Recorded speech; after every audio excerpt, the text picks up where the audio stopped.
Good morning, everybody. Good morning, Nick. There has to be more than just block and delete. Nice, nice.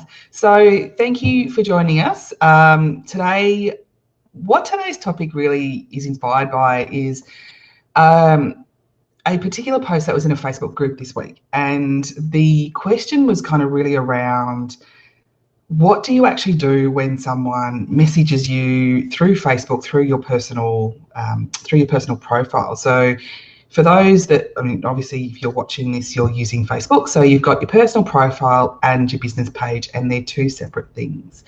And what sometimes can happen is there is a bit of confusion, or there is a bit of intersection between the two. So some people use their Facebook profile for business purposes, and some people don't. Some people would prefer to channel all of their business correspondence or all of their business contacts right through to their business page, and that's an appropriate way to do things, and keep their personal account really for family and friends. And so really breaking this down, for those that don't actually know, in Facebook Messenger, so whenever someone sends you a private message, it's a little secret inbox folder, and it's under a heading. So if you go into Messenger, you've got all of the messages from your family and friends, and you've got this little section called message requests. And if you haven't already, go and have a look in there and see if people have actually requested to send a message with you. This is separate from a friend request. So people sending you friend requests through Facebook, and that's a completely separate topic. They're actually not requesting to be a friend with you, but they're requesting the ability to be able to send a message through Facebook itself. So if you're a business owner and you use your personal profile to go and participate in various Facebook business groups. I won't name them here because there's so many of them. And this is something I certainly do as well.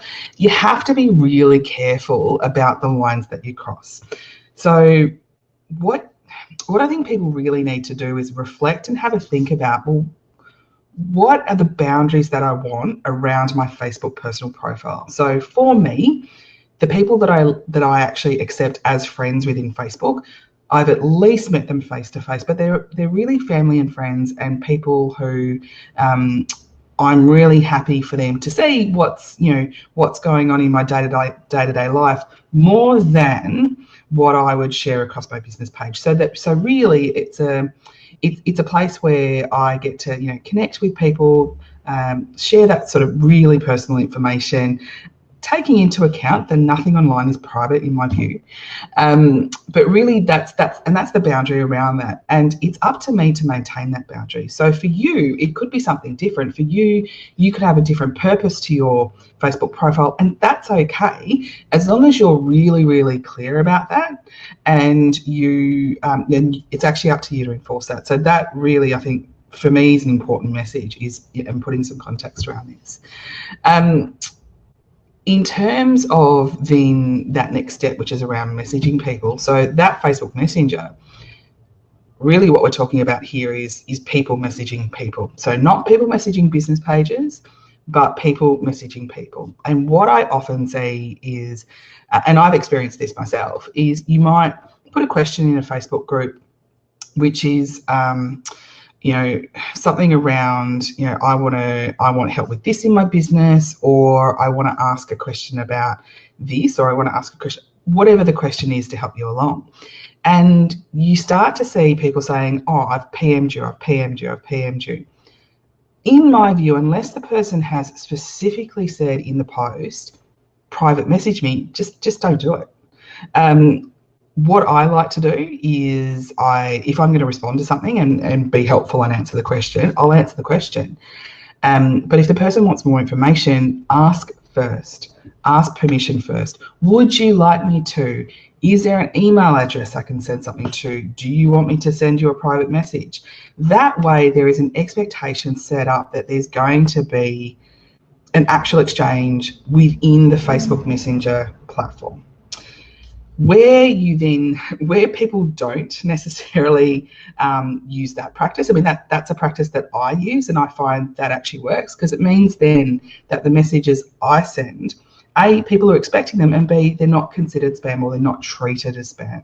So it's really, really important, again, around this permission-based marketing, which I like to talk about. So if someone has not done that and they've sent you something in your Facebook Messenger, which is in the message request bit, so in that secret little folder, there's a couple of ways you can do this, and Nick's already commented talking about blocking and deleting.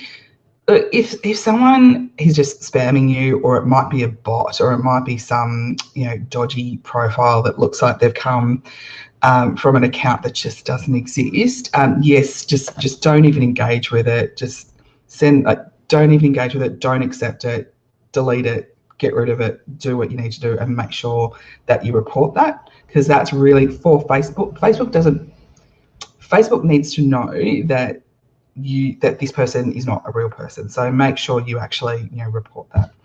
If it's from someone and it looks like a real account, and it looks like a real person, and it could be something in relation to business, or it could be someone asking a question, or maybe wanting a quote, or it looks like it's legit, you then need to think, do I want to have the conversation with this person here, or do I actually move the conversation into a different place? So again, this comes back to a question of boundaries. My boundaries might be different to your boundaries, might be different to the next person's boundaries. So really, it's up to you. If you don't want to have a conversation in that space, you can say, you don't have to. You can say to that person, look, this is my private messenger.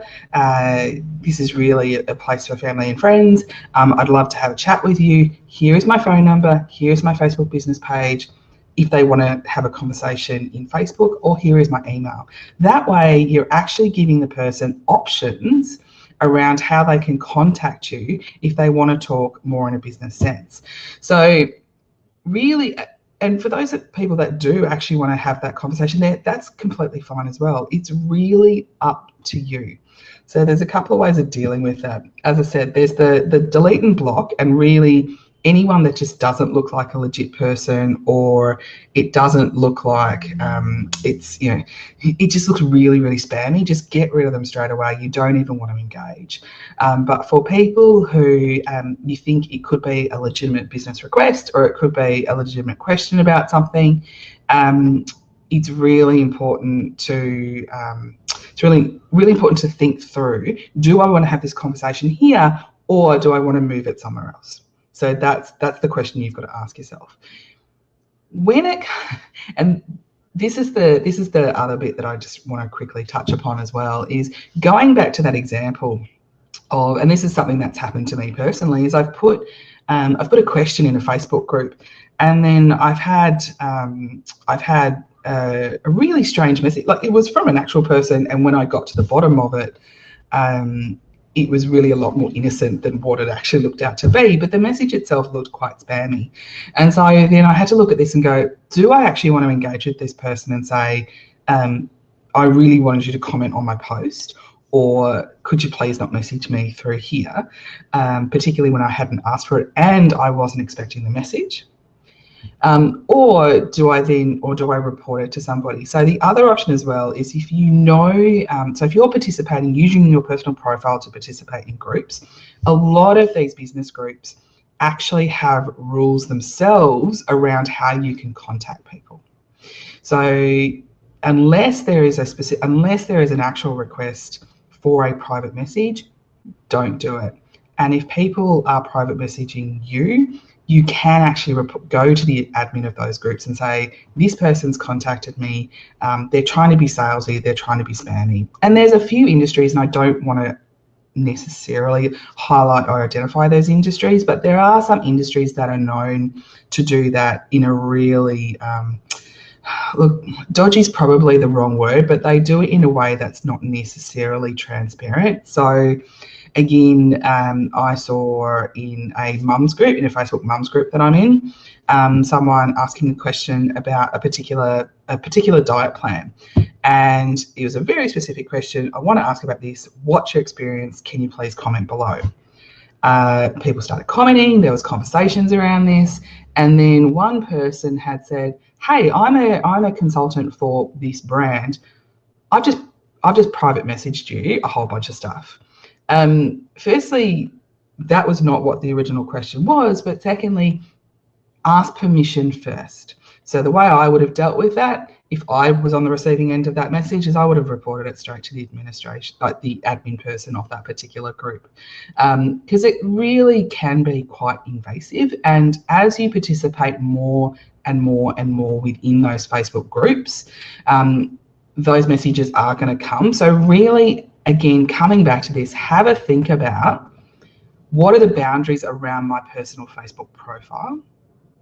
And if someone messages me and they look like a legitimate person, are they someone that's asking a question about my business? Are they someone that's, that needs some help or wants a quote? Where do I want to move them to if I don't want to have the conversation there?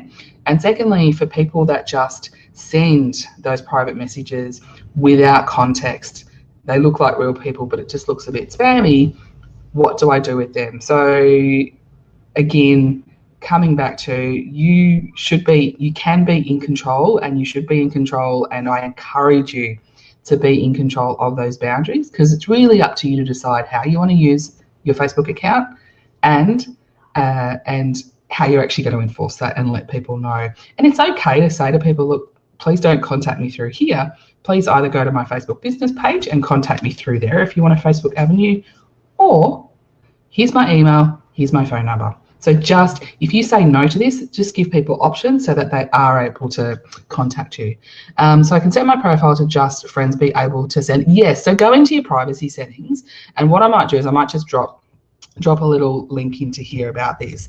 But yeah, go into your privacy settings and change those, because what you actually want to avoid, if you don't want people sending those unsolicited messages, you really want to check your privacy settings. So that's something to go and have a look at. So I'll just drop a little link in there as well. I just wanted to quickly talk about LinkedIn as well, just because that's a platform where there's a lot of really weird stuff going on at the moment. So people are sending, and the whole purpose of LinkedIn is really, in my mind, about business networking and getting to know business owners. So Facebook personal, LinkedIn professional. If you don't want people contacting you on Facebook, send them to LinkedIn. Hey, connect with me there, and that's okay. But where there's a lot of, and I've actually experienced this recently, a bunch of recruiters who are sending me messages about, so do you have any job openings? Actually, can we offer you a job? Go away. I actually don't engage with those. So all of the recruiters that send me first, second, so any recruiters that are going to watch this, please don't send me those emails, because they just annoy the hell out of me. And if I did want to recruit someone for my business, and if I'm looking to recruit someone from my business, I'll actually go and find a recruiter to help me do that. But yeah, it really becomes quite laborious. So on LinkedIn, I just ignore them. If it's connection requests, if it's someone that I don't know, I don't necessarily dismiss them out of hand. So I might, if it looks like someone who is a real person, so you've got to do your due diligence, and secondly, looks like they could be quite interesting to be connected to. So if they've got really good content, or they have an interesting product or service, or they could be someone that could help my clients or even my business, I'm happy to connect with them. But again, make sure that when that connection happens, you then aren't chucked onto an email list. So I've already spoken about this in another live, but if we need to address it again, I certainly can. So if there's anything in this live that resonates with you and you've got further questions, please drop them in the comments below and I can respond with some more information. But yeah, so again, just to recap, decide what you're going to use your personal Facebook account for. Decide what the boundaries are around your use of Messenger, and then enforce those boundaries. Have an excellent weekend. And if you're in Sydney, I hope you rug up because it's pretty cold outside. All right, see ya.